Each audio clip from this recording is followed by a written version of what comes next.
Hey folks, the third and final short interview in my series from the People's V Inquiry. Again, I'll just mention there are some bleeps here because certain platforms don't allow you to say certain words anymore. 1984, anyone? Anyway, this is Dr. Liz Evans and the final word on the mRNA madness. Well, I'm at the People's Vaccine Inquiry in Dublin, so the government won't do a proper inquiry, so the people have to.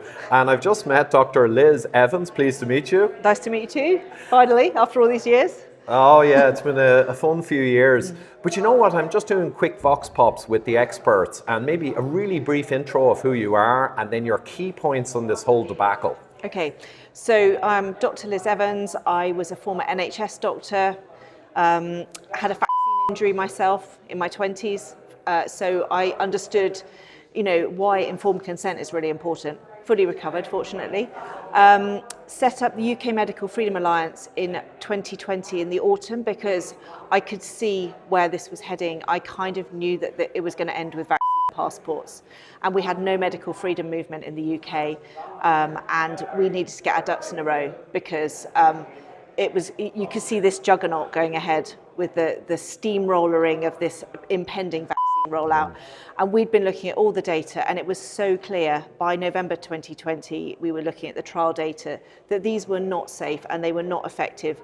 There were so many unknowns, but there were a lot of knowns and a lot of really concerning issues.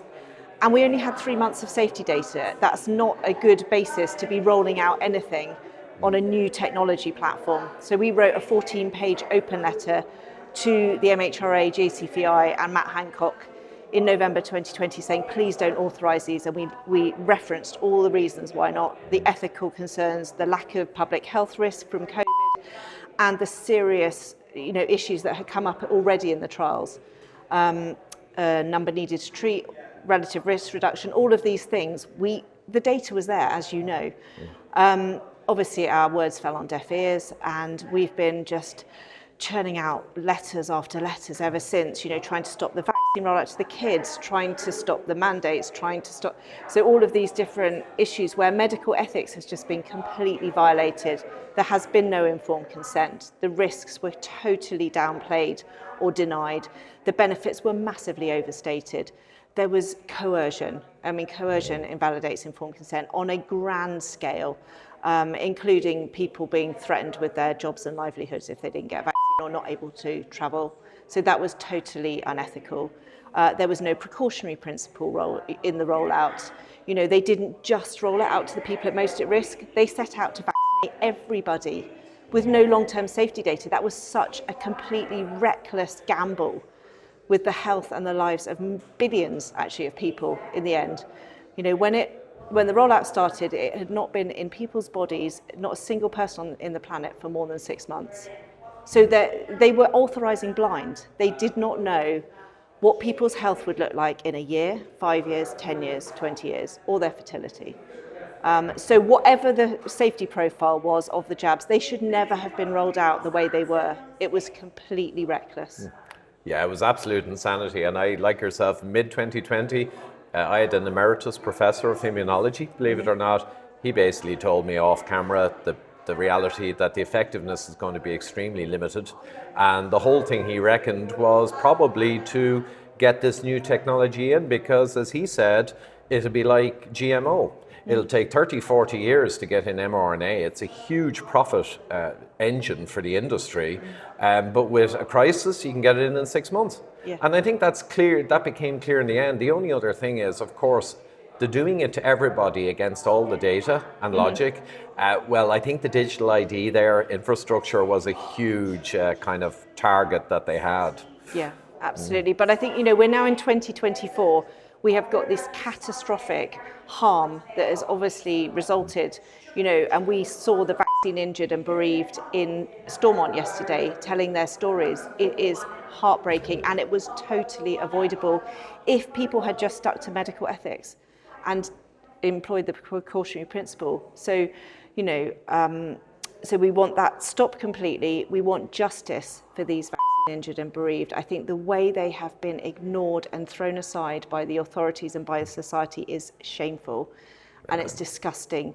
You cannot treat people like that. They need, proper recognition, proper compensation, and quickly, because these people are living with the consequences day to day. They can't earn money anymore. They need a lot of care. They need, medications, all sorts of things just to get to appointments. And I think we really need to re-establish ethical boundaries in medicine and reduce the power of the state in an emergency, because this experiment failed, this gamble failed, and we have just seen the harm that can be caused when politicians and bureaucrats try to practice medicine on individuals. Yeah, and there's one tiny silver lining, perhaps. I just noticed yesterday in mainstream, I'm not sure if it was the Telegraph or the Mail, they featured a big story on a guy, I think in Northern Ireland, whose life was devastated, and the tone was largely supportive of this reality. So maybe we'll see the media beginning to finally cover the actual problems in the world.